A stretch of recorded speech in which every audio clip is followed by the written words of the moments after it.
कई लोग कहते हैं कि परिंदे के पास, मटके के पास में, पानी के स्रोत के पास में जहां जल भरते हैं, ठंडा रखते हैं, टंकी रखते हैं, वहां पर मटके के पास बत्ती लगाओ, दिया लगाओ, पितर शांत रहेंगे। तो पितरों को शांत करो, मना नहीं है, पर दिया लगाने का नियम है कि पितरों को अगर आप दिया लगा रही हो मटके के पास, परिंदे के पास, या अमावस्या के दिन पितरों के लिए अगर दीप लगा रही हो, तो गोल बत्ती अगर लगाओगी तो कार्य कभी सफल नहीं होगा।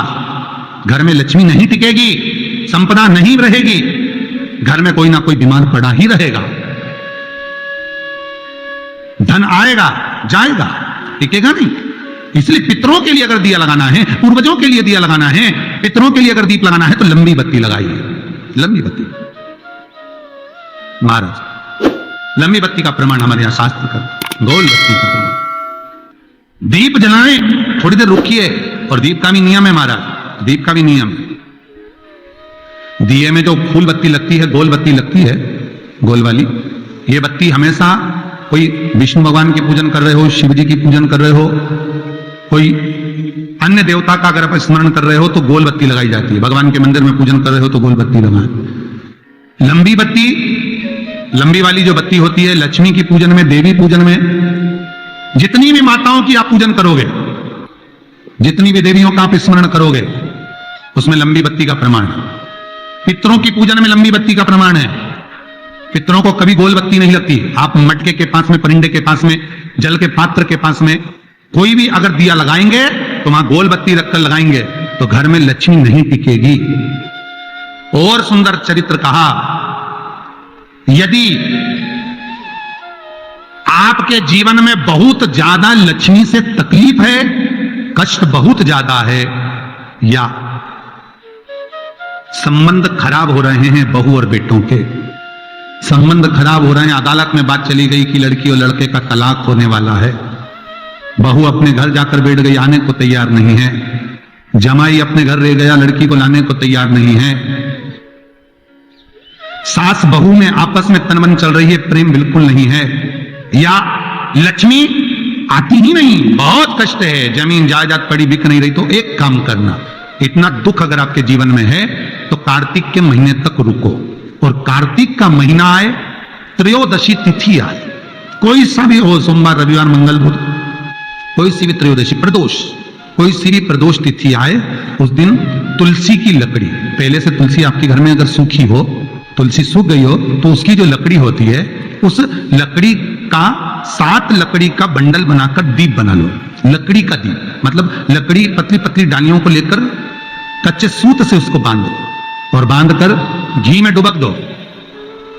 कार्तिक के महीने में शुक्ल पक्ष की त्रयोदशी तिथि जब आए, प्रदोष का जब व्रत आए, उस दिन भगवान के मंदिर में, शिव मंदिर में नहीं, भगवान किसी भी देवता के मंदिर में, विष्णु के मंदिर में, नारायण के मंदिर में, कृष्ण मंदिर में, राम मंदिर में, किसी भी मंदिर में, मंदिर ना हो तो अपने घर के मंदिर में शाम के समय पर उस तुलसी की लकड़ी का दीप, दिया भरकर उसमें घी डालकर जो दीप प्रकट कर देता है, जला देता है, दीप को प्रज्वलित कर देता है, उसके घर में कभी संपदा की कमी नहीं होती महाराज। विष्णु पुराण में स्पष्ट लिखा है।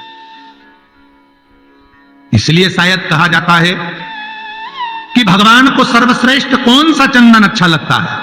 आपको पहले भी कथा में कहा, आगरा की कथा अगर किसी ने सुनी होगी तो उसमें वर्णन किया, भगवान को सर्वश्रेष्ठ चंदन कौन सा, भगवान को सर्वश्रेष्ठ चंदन कौन सा प्रिय है, वो कौन सा चंदन है जो भगवान विष्णु को लगाएं, राम को लगाएं, कृष्ण को लगाएं, वो कौन सा चंदन है जो श्री हरि को लगाया जाए। तो जीते जी भगवान विष्णु एक बार गले लगाते हैं, उसको कहते हैं हरि चंदन। कौन सा चंदन है? हरि चंदन। हरि चंदन बाजार में नहीं मिलेगा, हरि चंदन आपको बनाना पड़ेगा। कैसे बनाना है?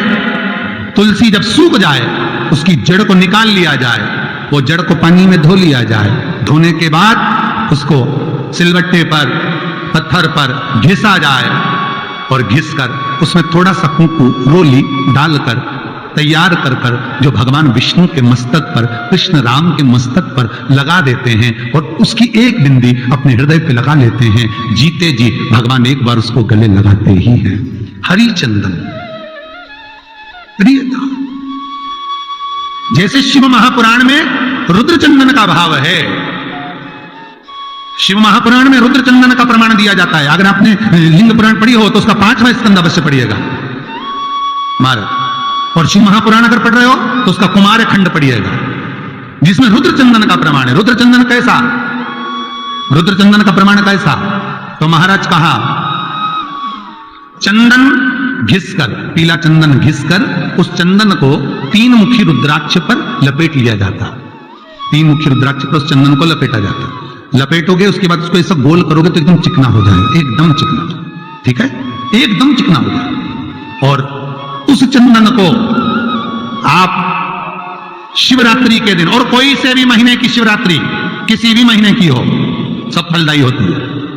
अगर आप पंचांग में देखेंगे तो शिवरात्रि लिखी हुई आती है, हर महीने शिवरात्रि पड़ती है। किसी भी महीने की शिवरात्रि पर रुद्र चंदन, अर्थात जो चंदन का आपने 3 मुखी रुद्राक्ष में लेपन करा है, उसका गोला बनाया है, वो चंदन अच्छा मोटा मोटा कर लेना, अच्छा बढ़िया, ऐसा नहीं थोड़ा बहुत ही लगाओ, पूरा रुद्राक्ष दिखना नहीं चाहिए, पूरा लपेट कर उसको शंकर के शिवलिंग पर ले जाकर रख दीजिए और फिर धीरे धीरे शंकर भगवान पर जल अभिषेक करना प्रारंभ कर दीजिए। वो चंदन पूरा धीरे धीरे शंकर के शिवलिंग पर डलना चाहिए। शंकर के मूल मंत्र श्री शिवाय नमस्तुभ्यं का जाप करिए।